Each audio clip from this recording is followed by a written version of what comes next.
আপনি সংসারের জন্য এত কষ্ট করতেছেন, তা আপনার 365 দিনে আপনার সন্তান, ছেলে মেয়ে, স্ত্রী কেউ ফজরের নামাজ পড়ে না, তো আপনি কি সংসারে লেগে কি করতেন আছেন? এই যে আপনি কামাই করেন ভাত তরকারিতে, আপনি মরে গেলেও তারা কামাই করতে পারতেন। আমি হুজুর নিজে থাইকা ফোলারে নিজে বিয়ে করাইছি, আপনি মূল্য হেতে বিয়ে করতেন পারবে না? পিতা মাতা অভিভাবক, তার তো মূল জিম্মাদারি ছিল কু আনফুসাকুম ওয়া আহলিকুম নারা। আল্লাহ বলছে তুমি তোমাকে তোমার পরিবারের সদস্যদেরকে জাহান্নামের আগুন থেকে বাঁচাও, গুনাহ থেকে বাঁচাও, গুনাহ থেকে।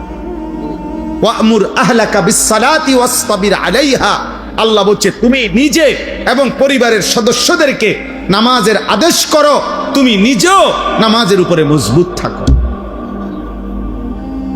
তাহলে পরিবারের ব্যাপারে, স্ত্রী সন্তানের ব্যাপারে আমাদের দায়িত্বটা কি, এটা তো আল্লাহ স্পষ্ট বলে দিয়েছেন।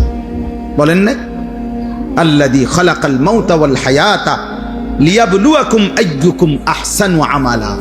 আল্লাহ তাআলা বলেন আল্লাহই মৃত্যু দিয়ে থাকেন, আল্লাহই জীবন দিয়ে থাকেন। এই জীবন মৃত্যুর আয়োজন, একদিকে প্রতিদিন মানুষের মৃত্যু হচ্ছে, আরেকদিন প্রতিদিন আরেকদিকে মায়ের উদর, মায়ের গর্ভ থেকে আল্লাহ তাআলা নবজাতক সন্তান জন্ম দিচ্ছে।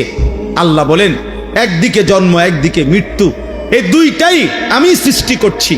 আর এই যে হায়াত, এই যে বেঁচে থাকা, এই যে এক একজনকে জীবন দিচ্ছি আমি আল্লাহ, 40 হোক, 60 হোক, 30 হোক, 50 বছর হোক, কেন দিচ্ছি? কেন? আল্লাহ তাআলা বলেন প্রত্যেককে পরীক্ষা করার জন্য, আখিরাতের বিবেচনায়, পরকালের বিবেচনায় কার আমল কতটা সুন্দর। বিল্ডিং কত সুন্দর না, আখিরাতের বিবেচনা। আহসানু আমালা মানে আখিরাতের বিবেচনা। আওরাউ আন মাহারিমিল্লাহ ওয়া আসরাউ ফি তাআতিল্লাহ। আল্লাহ বলেন আমি লক্ষ্য করছি গুনাহ ছাড়ার ক্ষেত্রে কে কত বেশি সতর্ক, আমার ইবাদতের প্রতি কে কত বেশি আগ্রহী। আল্লাহ তাআলা বলেন আমি পরীক্ষা করছি। আল্লাযী খালাকাল মাউতা ওয়াল হায়াতা লিয়াবলুয়াকুম আইয়ুকুম আহসানু আমালা। কে কতটা সুন্দর, কে কতটা সুন্দর, আহসানে আমাল। তাইলে বাপ আল্লাহ বলেন ওয়াহুয়াল আজিজুল গাফুর। আল্লাহ তাআলা ভীষণ ক্ষমতাবান এবং প্রচন্ড দয়াশীল, ক্ষমাশীল। বহুত মোহব্বত করে এই কথাটা বলছে আল্লাহ। আল্লাহ বলেন শাস্তি দেওয়ার পূর্ণ ক্ষমতাও যেমন আমি রাখি, মাফ করার পূর্ণ ক্ষমতাও আমি রাখি। চাইলে আমি শাস্তিও দিতে পারবো পূর্ণ, চাইলে আমি মাফও করে দিতে পারি পূর্ণ। সুবহানাল্লাহ। তুমি হতাশ হইও না, তুমি নিরাশ হইও না, আবার গাদ্দারিও করো, আমার লগে কুলাইতে পারতা না, আবার মাফ চাইলে আমি মাফও করে দেব। তুমি ফিরে আসো বাবা, এক ফোঁটা চোখের পানি ফেলো, রাত গভীরে আমারে শুধু বলো তোমার 90 বছরের গুনাহ আমি একসাথে মাফ করে দেব। 70 বছরের গুনাহ একসাথে মাফ, আসমান ছোঁয়া গুনাহ আমি একাই মাফ করে দেব, কেউ লাগবে না, কাউরে ডাকবো না, কাউরে বলবো না, আমার কাছে বলবা তুমি, আমি মাফ করে দেব।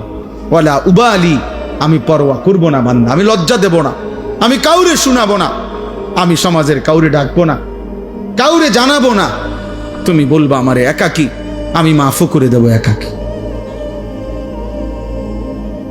আল্লাহ তাআলা বলেন আমি জীবন দিয়েছি, আমি মৃত্যু দিয়েছি, আমি দেখতে চাচ্ছি আমলের সৌন্দর্য চাই, আমলের সৌন্দর্য চাই। তোমরা ছেলেরা, বাবা, বয়স্ক বাপ, নওজোয়ান ছেলে, আল্লাহর দিকে ফেরো, আল্লাহর দিকে ফেরো, আল্লাহর দিকে ফেরো, আল্লাহর দিকে ফেরো, আল্লাহর দিকে ফেরো। জাহান্নাম থেকে বাঁচো, নিজের উপরে দয়া করো। রমজান পরবর্তী জীবন এত বড় গাদ্দারি করা, বেনামাজি হওয়া উচিত না, ঠিক হবে না ভাই। আল্লাযী খালাকা সাবআ সামাওয়াতিন তিবাকা। আল্লাহ তাআলা বলেন আমার একটু শক্তি আমি দেখাই, তো আল্লাহ বলেন একটা নমুনা দেখো, আমি আল্লাহ স্তরে স্তরে 7টি আসমান আমি বানাইছি।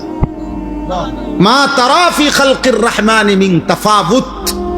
পৃথিবীর সর্বাধুনিক যন্ত্র দিয়েও পরীক্ষা করে দেখো, আমার ঊর্ধ্ব আকাশের আসমানে কোন আকাশে একটা খুঁত, একটা ছিদ্র, একটা দাগ, একটা স্পট, একটা এলোমেলো তুমি দেখাইতে পারবে না। ফারজিল বাসারা হাল তারা মিন ফুতুর, আল্লাহ বলেন একবার দেখছো, না না আবার দেখো, আবার দেখো তো বান্দা, দেখো না আমার আসমানে কোনো খুঁত পাও কিনা, কোনো ফাঁক পাও কিনা, কোনো ছিদ্র পাও কিনা। সুম্মারজিল বাসারা কাররাতাইনি ইয়ানকালিব ইলাইকাল বাসারু খাসিআন ওয়া হুয়া হাসীর। আল্লাহ বলে এভাবে দুইবার না, বরং বারবারও যদি তুমি তালাশ করো, চোখ ফিরাও আসমানের দিকে, প্রতিবারই তোমার চোখ ফিরে আসবে ব্যর্থ হয়ে, প্রতিবারই তোমার চোখ ক্লান্ত হয়ে যাবে, কিন্তু আমি আল্লাহর কুদরতের মধ্যে এক জাররা কোনো খুঁত, কোনো ত্রুটি বিচ্যুতি তুমি প্রমাণ করতে পারবে না। সুবহানাল্লাহ, এত বড় মালিক আল্লাহ তাআলা। ইন্না যায়্যানাস সামাআদ দুনিয়া বিমাসাবিহা, আল্লাহ তাআলা বলেন প্রথম আসমানের নিচে, এই আসমানের তলদেশটা আমি আল্লাহ তাআলা কোটি কোটি তারকারাজির আলো দিয়ে আমি সাজিয়ে দিয়েছি। ওয়াজআলনাহা রুজুমান লিশ-শায়াতিন, এবং এমন তারকাও রাখছি দুষ্ট শয়তান আমার প্রথম আসমানের কাছে ফেরেশতাদের কথোপকথন শুনবার জন্য যদি আসে, তো তারা ছুটে গিয়ে তাদেরকে তাড়িয়ে দেয়, এমন শক্তিশালী ব্যবস্থাপনা, রাডার সিস্টেম আমি আল্লাহ তাআলা তৈরি করে রেখেছি। ওয়া আ'তাদনা লাহুম আযাবাস সাঈর, আর দুষ্ট শয়তান তাদের জন্য আমি আল্লাহ জ্বলন্ত আগুনের শাস্তি, জাহান্নামের আযাব নির্ধারণ করে রেখেছি। তাইলে বাপ, অর্থ হইল এই কথা আমার শেষ।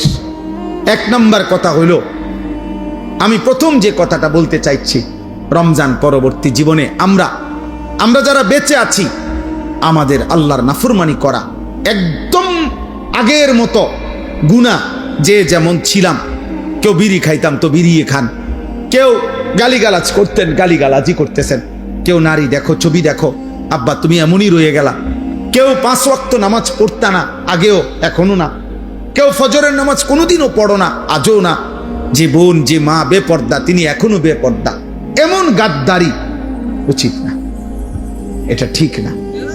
এটা কি ঠিক? শেষ হয়ে যাবে হায়াত, সুখেরও দুঃখেরও, আনুগত্য অবাধ্য। মৃত্যু ফেরাউনেরও হইছে, মৃত্যু মুসা আলাইহিস সালামেরও হয়েছে না? মৃত্যু নমরুদেরও হইছে, মৃত্যু ইব্রাহিম আলাইহিস সালামেরও। কাজে অনুগত অবাধ্য আমাদের সকলেরই কি হবে? এটা সুনিশ্চিত বিষয়।